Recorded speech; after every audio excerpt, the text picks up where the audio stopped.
Dave Poulin's with us on Winnipeg Sports Talk. Let's get to the team everyone here follows most closely, the Winnipeg Jets. Man, the Jets have had a great run since we last spoke, and pull up the standings on TSN today. They're the Winnipeg Jets, first place in the Central, tied with Dallas, but with a game in hand coming into another Hall of Fame game with Timu and Teppo going in here in Winnipeg on Thursday. Dave, what have you seen from the Jets? We talked about that road trip where they got the points, but they certainly did not play very well, and Connor Hellebuck was brilliant. Rick Bowness comes back, acknowledges that was nowhere close to where they needed to be, and it seems like the team has been building game by game with Bones back now on the bench, and what a great start for a team that had a lot of question marks coming into the year. I think it has been a great start, and it's across the board. If you were going to sit here and tell me that would be the record, Andrew, and Nikolai Ehlers had played 2 games and Kyle Connor had 2 goals, I'd be saying, yeah, I don't think that's going to happen.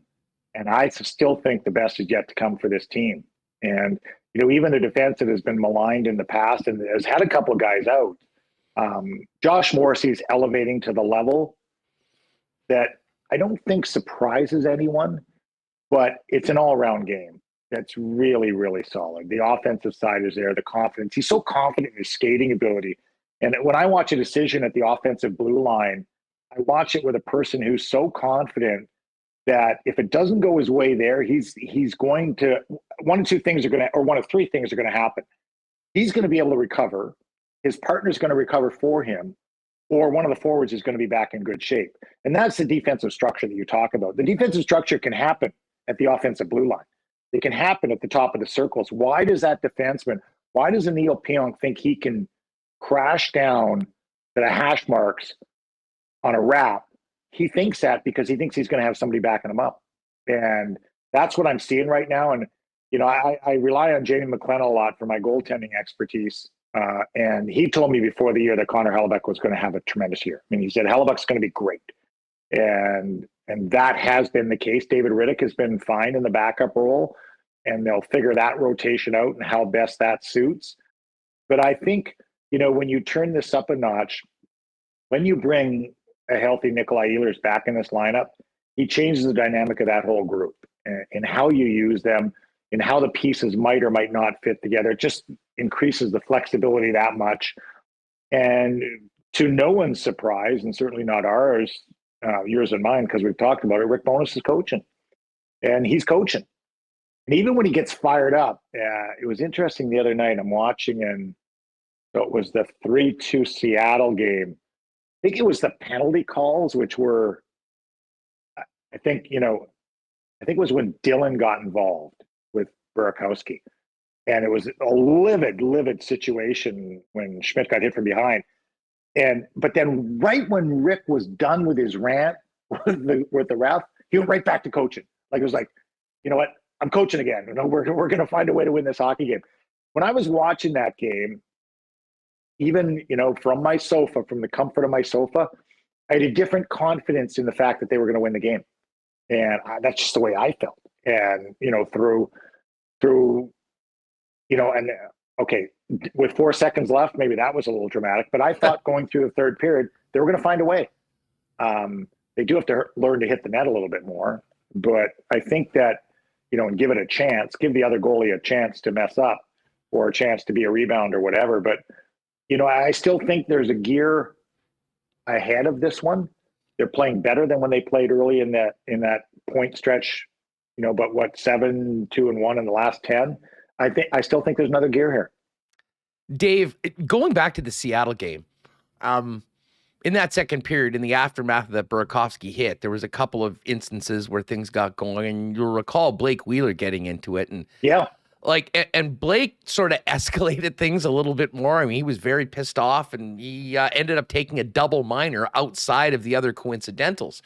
He came out of the penalty box and literally made a vintage Wheeler move that, I mean, if he had scored, it would have been one of the goals of the year for the Winnipeg Jets. And then there he was in the last minute of the game, banging one in for his 300th. We had a couple of conversations about the situation Wheeler was going to be in this year after losing the captaincy, after seeing a real change of the dressing room and the atmosphere around the club. I'm just interested in what you've seen from Wheeler so far as a player, maybe what you took out of his performance on Sunday and how he's handled, what he was served with at the beginning of training camp.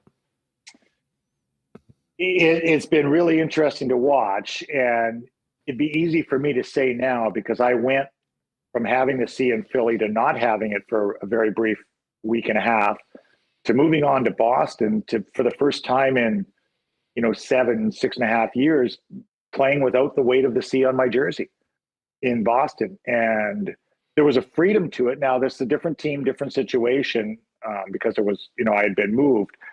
But I had long talks with Ray Bork about it, and him saying to me, "Don't change a thing. I want you to do exactly what you did when you were in the captain's role. And by the way, I'm going to rely on you to handle some of the other stuff." So now you've got a guy in the room who's worn the C, who's felt that responsibility. And maybe it's a more shared responsibility now. And that was the goal of Rick Bowness in making the move that he made. But I thought coming out of the penalty box, I think there were 3 really good chances that he had on top of the one you talked about. I think there were a total of 3 where I thought this guy, he's going to score a goal now. He's so mad, but he's channeling that, which is, I think, exactly the way he's channeled everything else that's happened at the start of the year. The team is off to a good start.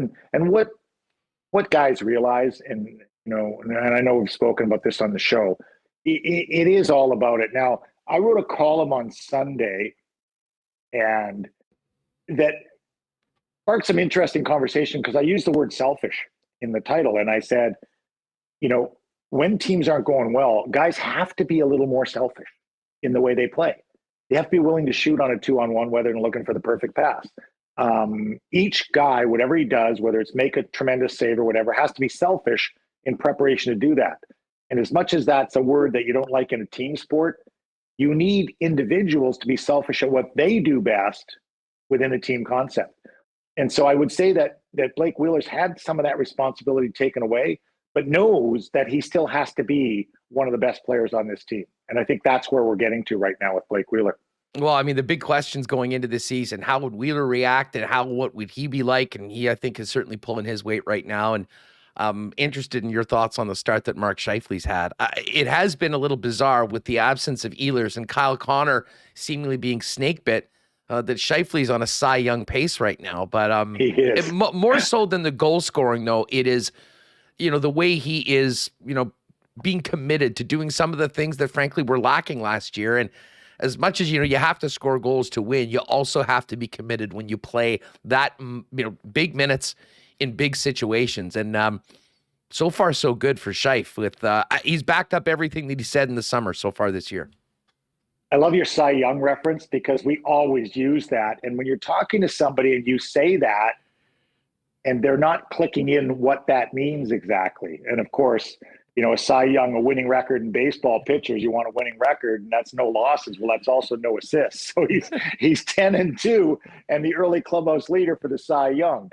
The one you didn't want was you didn't want to win the Masters. You didn't want to be 16 under, right? Yeah. And you didn't want anything to do with the green jacket. But you did. The Cy Young is an interesting one because just as I talked about the goal scorers having to be selfish. I mean, a goal scorer has to be selfish.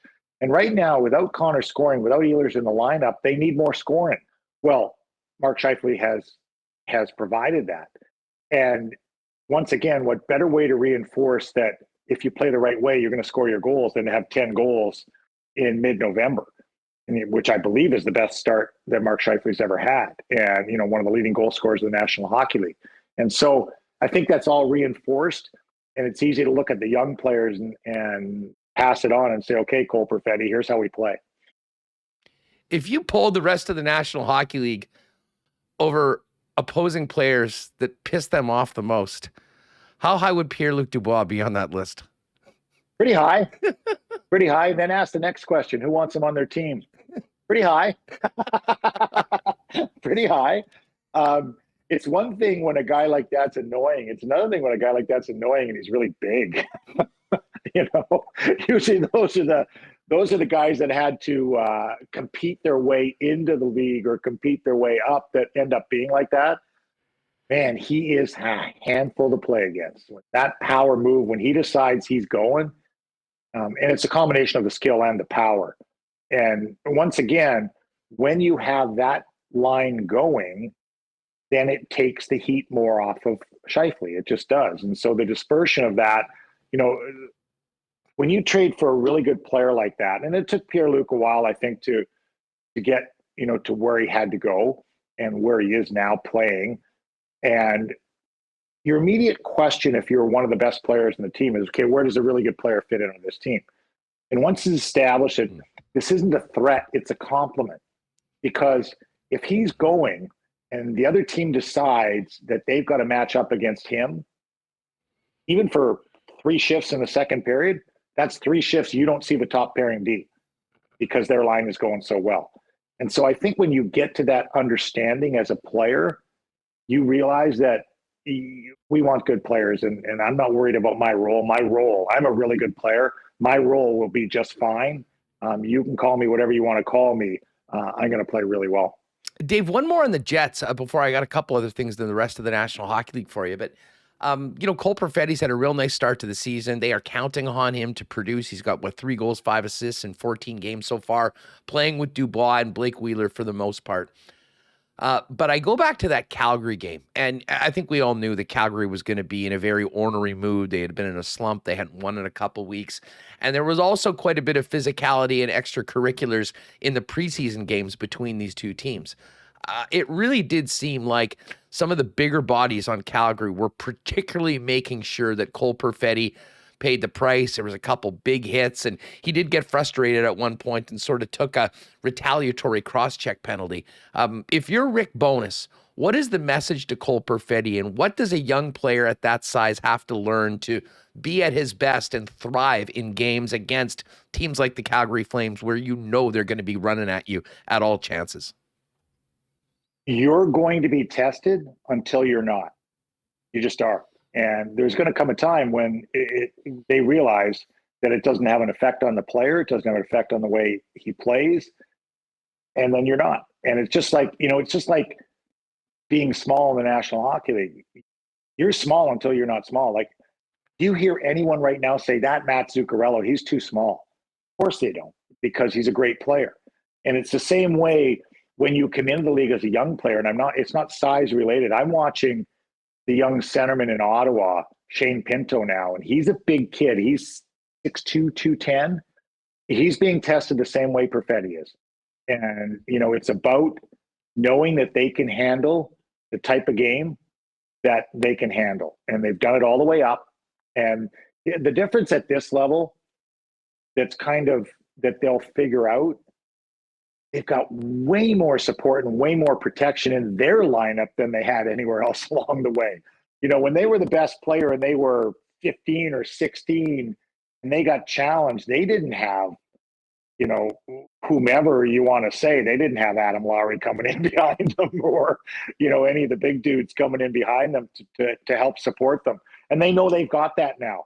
But I don't think that's going to be a factor for Perfetti. He's going to be tested because he's a skilled player, and that's what it'll take. But he'll also get to a point where he can play any type of game, and that's what he has to prove.